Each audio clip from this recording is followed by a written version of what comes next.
En este programa Convive Huacho, se llama el programa en el cual se va a capacitar y acreditar a 20 personas. ¿En qué consiste? Específicamente en lo que es capacitarlos en temas culturales, específicamente lo que es la cultura vial, lo que es la cultura ambiental, el tema de formación de valores, educación de valores, y el tema de lo que es formación ciudadana y compromiso social.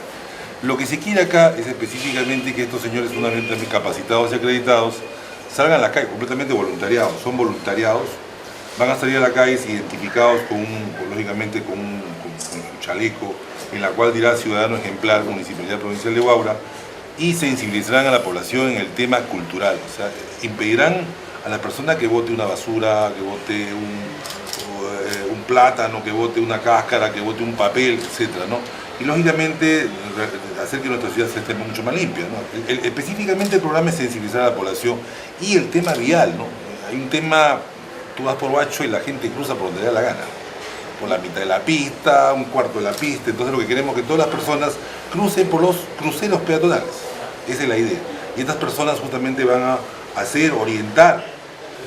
Me preguntaban qué temas van a hacer. El lunes 20 va a ser educación vial, el martes 21 lo que es la parte ambiental, el miércoles 22 lo que son valores, el jueves 23 cultura ciudadana y el viernes 24 va a ser lo que es la formación ciudadana y compromiso social. Ese mismo día lógicamente se darán las acreditaciones a los 20 voluntariados. ¿Dónde se pueden inscribir? Correcto. Las inscripciones están haciéndose en la Casa de la Cultura, ¿no? En la Casa de la Cultura, a partir de las 8:30 de la mañana, que empiezan las horas de trabajo, hasta las 6 de la tarde, que es la hora en que trabaja la Casa de la Cultura. ¿Hay convenio también con otras municipalidades también para seguir el mismo No, plan? no hay ningún convenio. Este es un plan piloto a nivel nacional. No existe en otra parte del Perú este tipo de programa.